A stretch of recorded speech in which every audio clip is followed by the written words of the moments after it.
আসসালামু আলাইকুম। আজকে নিয়ে আসছি হলো চিংড়ি আর নারকেল ভুনা। এই হলো চিংড়ি মাছ, দেখতে পাচ্ছেন কি বড় বড় চিংড়ি মাছগুলো। এগুলো কুটে একেবারে পরিষ্কার করে তারপরে আমরা ধুয়ে নিলাম। তো তেল গরম দিছি, এখন চিংড়ি মাছগুলো ভাজবো আমরা। তেল গরম হয়ে গেছে, তো চিংড়ি মাছগুলো দিয়ে দিচ্ছি ভাজি করার জন্য। তো ভাজি করে মূলত ভুনাটা করতে হবে, তাহলে টেস্টটা অনেক গুণ বেড়ে যাবে আর দেখতেও ভালো লাগবে। তো যারা যারা আমাদের ইউটিউব চ্যানেল এখনও সাবস্ক্রাইব করেন না, তারা তারা আমাদের চ্যানেলটা সাবস্ক্রাইব করে আমাদের সাথে থাকুন, আর আমাদের ফেসবুক পেজ ফলো দিয়ে আমাদের সাথে থাকুন। অনেক আপডেট নিউ ভিডিও আসবে, আপনারা দেখতে পারবেন। তো ভাজি করার পরে আমাদের চিংড়ি মাছগুলো এরকম হলো আর কি, অনেক সুন্দর দেখা যাচ্ছে। তো ভুনা করার জন্য তেল নিলাম, তেলের মধ্যে আদা রসুন বাটা দিয়ে দিছি, সেই সাথে লবণ দিয়ে দিলাম। আদা রসুন বাটা লবণ দিয়ে এগুলো নাড়াচাড়া করতেছি।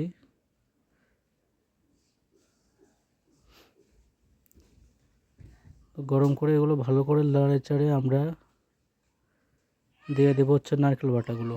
এই যে নারকেল বাটা আছে,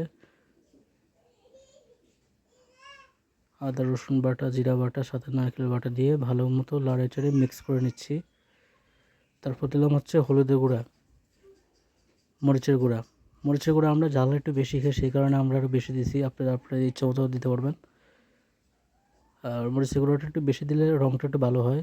তো পানি দিয়ে দিলাম, পানি দিয়ে এখন এগুলো আমরা কষাবো, ভালো করে নাড়াচাড়ে কষাবো আমরা এগুলো।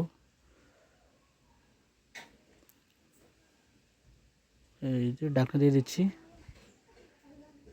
তারপর ঢাকনাটা 2-3 মিনিট পর ওঠানোর পরে মোটামুটি শুকনো শুকনো হয়ে গেল মশলাগুলো।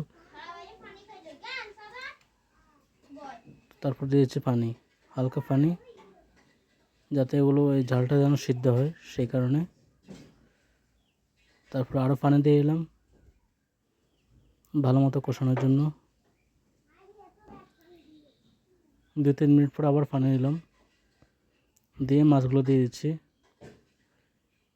এটা শেষবারের জন্য আর কি পানিটা দেওয়া, আর পানি দেওয়া হবে না। এই পানি দিয়ে আমরা এগুলো ভালো করে কষাই তারপর রান্না করব। তারপরে এই যে মাছগুলো